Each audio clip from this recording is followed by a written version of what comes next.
You know, we don't put enough trust into God. We don't give him enough credit. A lot of people have walked away or pulled away from God because of something in their life. And they felt like God deceived them, lied to them, betrayed them. And it wasn't him, it was people that either used him as a tool or portrayed one image to get what they want from that person. And we've all been hurt, but the thing is this, like you and I, God, we need to get to know God in our own right and give him that credit, that space and grace for us to connect with him one-on-one, just because somebody else tarnished his name. I grew up always being a Christian, and there's times I pull away trying to do things on my own. I recently, in the last few weeks, received an eviction notice because I got too behind on bills with rent. And it's funny, before I got that notice, my job demoted me. Not just me, demoted me and my team.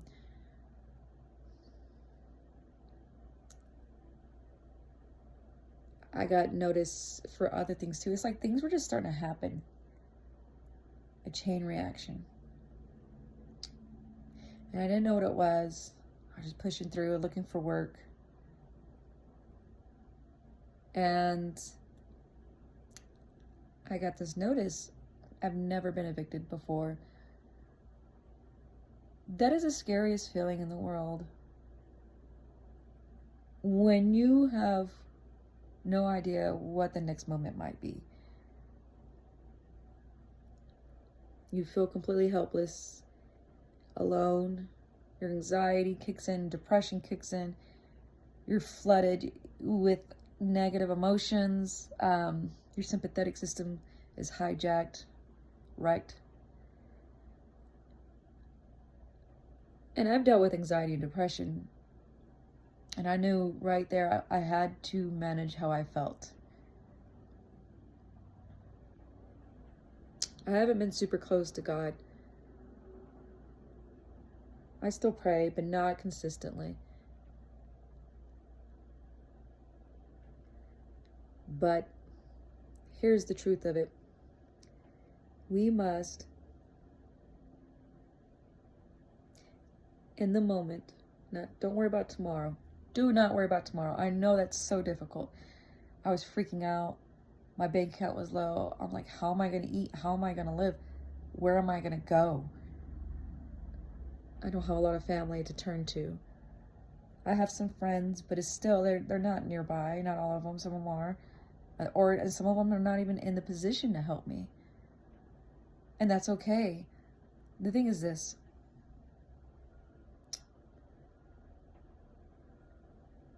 I panicked for a minute and I stopped. I prayed. And I said, okay, tomorrow I'm just going to make a bunch of phone calls. And on my eviction notice and everything, had a list of phone numbers for me to contact and so forth. I was on the phone for several hours the next day. And every time I started to get flooded with negative thoughts and feel anxious, I had just to practice my breathing, taking long, deep breaths, hold, exhale, slow, hold, do it several times, and just tell myself, no matter what, you'll be okay. Things happen for their own reasons. It's never meant to always be pretty. But we have to trust. And as much as I was fearful, I've heard so much about how we have to let go and let God take the steering wheel, so to speak. And here's the thing, we're conditioned, trained, taught to be proactive, do these things, grind, to a certain limit. Do what's necessary and stop. It's not saying being lazy. Don't sit there and just wish, oh, somebody's going to make these phone calls. You have to make the phone calls. You have to make the connections. You have to spend the time filling out the forms. You got to be proactive. And then that's all you got to do. All. And it's very hard. But it is necessary. And you are capable of doing it. I gave them all the information, contacted some free legal aid, and so forth. And I'm just like, I talked to my friend for a little bit to distract me. And then I'm just like, I got to the point where I didn't just give God the steering wheel. I also just said, I quit, whatever. I'm tired of fighting. If this is meant for me, it's meant for me, whatever, and I'm just gonna do the best I can, and that's it. And I am. I've been doing that. And it's amazing how much things have been shifting and changing for me. And I'm sure for other people too, but for me, and I'm like, I'm seeing it. I haven't been evicted yet. There's people that are working with me. I've been getting resources. I've been getting connected. I've been getting help. And all I'm doing is submitting documents and proving this and that, being completely honest and forthcoming, and praying. I'm telling you, I'm praying like 2-3 times a day. Sometimes I'm exhausted, and that's okay. There's times I am so exhausted from it all. And I allow myself to cry. I surround myself with more joy. I watch more Christian movies. I started listening to more Christian music again. And being thankful, writing in my journal, releasing it, trying not to let these emotions be pent up inside of me. And I've been practicing the rosary more frequently. And I keep saying to him, I know you're there. And I know you're helping me.